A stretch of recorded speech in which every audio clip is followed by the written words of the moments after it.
This is Hannibal here from the HannibalTV.com with a bizarre story from the weekend involving Conrad Tanner, former Florida Championship Wrestling developmental wrestler that they're calling in the news a WWE wrestler, which I guess you're under WWE contract.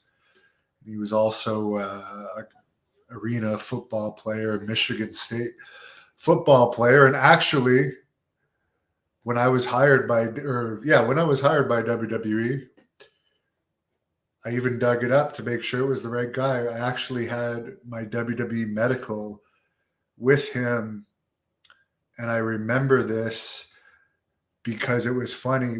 He was thinking he was going to fail the medical because of some issue related to an injury he had, and we had to go get him an MRI at the end of the day, and they had packed us all into one day. And I ended up missing my flight home because we had to wait for his MRI. And then I ended up sitting in the airport the entire night when I had been up the entire night before because they had me fly into Pittsburgh the night before to save on getting us hotels, I guess, because WWE is good business. But this guy apparently randomly tried to strangle a driver of a pickup truck in Hills, Michigan over the weekend. And the driver pulled to the side of the road and tried to escape. At the same time, his girlfriend, Sarah Ratcliffe, 30, got out of the vehicle and started to run, but sadly, she was struck by an SUV as she was heading out. Rasmussen was arrested, charged with assault and intent to do great bodily harm, less than murder by strangulation, and he's being held on a $25,000 bond. And I don't think they know where the driver is just yet, but the driver got away. But yeah, I always wondered what happened to him. The funny thing is, I'll tell you guys a few stories related to that.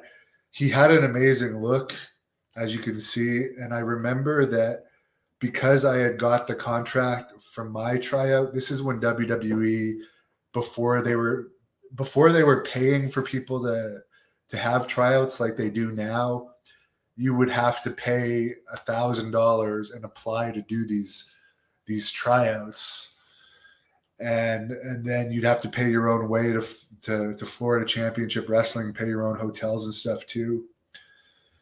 And Darren Young was at my tryout, and CM Punk's wife was there, and I think there was like 5 or 6 people signed from that tryout. But mine was actually the first of its kind where they were actually letting anyone apply. Now they have a whole site for it, but a lot of people thought it was a work, and people weren't actually going to get signed from it.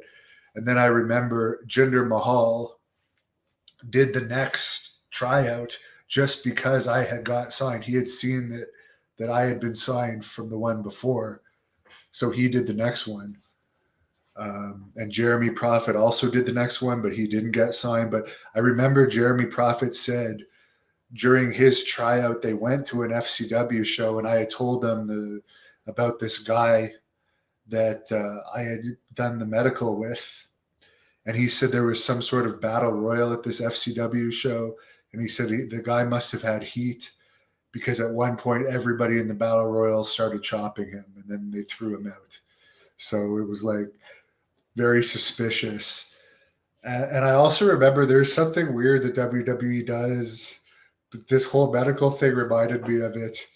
When they sign you, they ask you if you're on steroids, right? Because you can't sign if you have steroids in your system, you'll fail the medical. But they say if you think you have steroids in your system, we will send you a test that you can do and send it back to a lab, and they will confirm for you whether or not you can pass the test, and don't do the medical if you think you might be on something, because you can do this test to double check you're not on anything. And if you are, we'll figure out how much longer it'll be in your system before you do the medical. So I do remember talking to him about that, because this guy was massive. But his concern was this MRI thing. And I just remember I was so pissed off, because it's like, that was something else that we had to do during the day that was already a cram day. And then that cost me to miss my flight. But anyways, who knows? I had completely forgotten about him until that.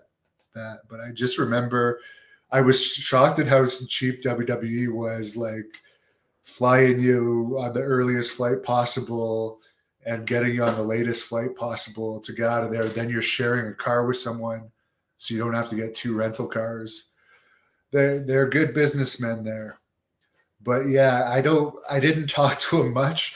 Oh, another thing I remember is the one doctor that they use is in a real hospital, or was at that time. And there was a guy shot in the hospital, just sitting there in the waiting room. And then there was some guy across from him just questioning him. He was like a Southern guy, and it was like this African-American guy that was shot. And this Southern guy is like, "Did you get yourself in some kind of trouble? What happened? Why'd you get shot?" And I was just thinking to myself, this guy's fucking shot in the leg.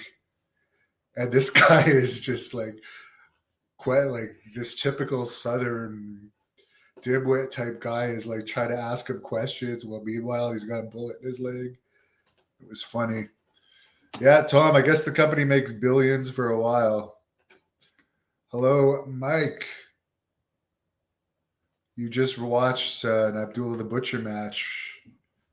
Interesting. Oh, wow, one of my matches was brutal. Yeah, I've had a lot of brutal matches over the years. People don't think of all the brutality I've been through. They see me as the evil person because I never complain about the brutality. It's just another day at the office for me. Have a great night. Terrible situation there. Thank you for watching the Hannibal TV. Please like this video if you enjoyed it, and click the subscribe button to not miss any of our latest shoot interviews, match videos,